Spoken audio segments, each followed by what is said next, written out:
Hello to our confirmandi. I hope you're having a good confirmation retreat. Father Pat and myself are going to be answering some of the questions that you submitted to your catechist. And so this question is coming from Miss Galante's class, and we had a question about how do we get to heaven?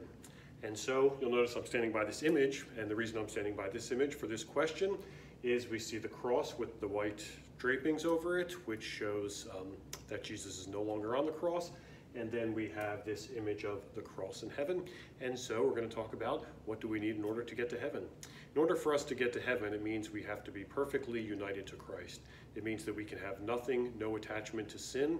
We cannot be in a state of sin in any capacity. That we have to be basically free of all disordered affections and free of any sin within us. So we have to be perfectly united with Christ.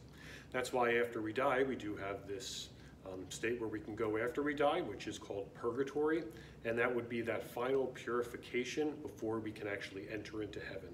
As I mentioned, we have to be free of all disordered affections, we have to be free of all sin, and so that means before we get to heaven, if we die, we may still have some sins, we may still have some inclination towards sin, and so what happens in purgatory is everything that is still of sin within us, any inclination we have towards sin, or any sins that we may have committed, all of that gets purified in purgatory. And once we're fully purified of all of our disordered inclinations, whenever we're purified of anything that attaches us to sin, then we can enter into what's called the beatific vision, which is seeing God face to face.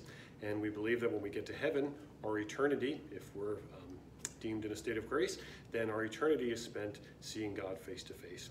And so again, simply put, to get to heaven, we have to be freed of all disordered inclinations, we have to be free of any sins, and in order for that to happen, for many of us, that will mean that after we die, since we still might have that inclination towards sin, we still may have some sin, that we get freed of that in purgatory prior to entering into the beatific vision. It's also why here on earth it's always worthwhile for us to take part in the sacrament of confession, because when we go to the sacrament of confession, in particular, if we have any mortal sin, all of that should be forgiven. All of that is forgiven in the sacrament of confession. So anytime we have mortal sin, we should always make sure that we get to the sacrament of confession as soon as possible, so that we can always live in a state of grace. And we believe if we live in that state of grace, then we can, after our life ends, we can at least go to purgatory and then eventually go to our ultimate destination, which is the beatific vision.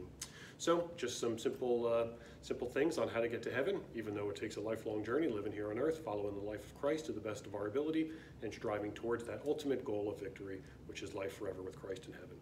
God bless you on your retreat.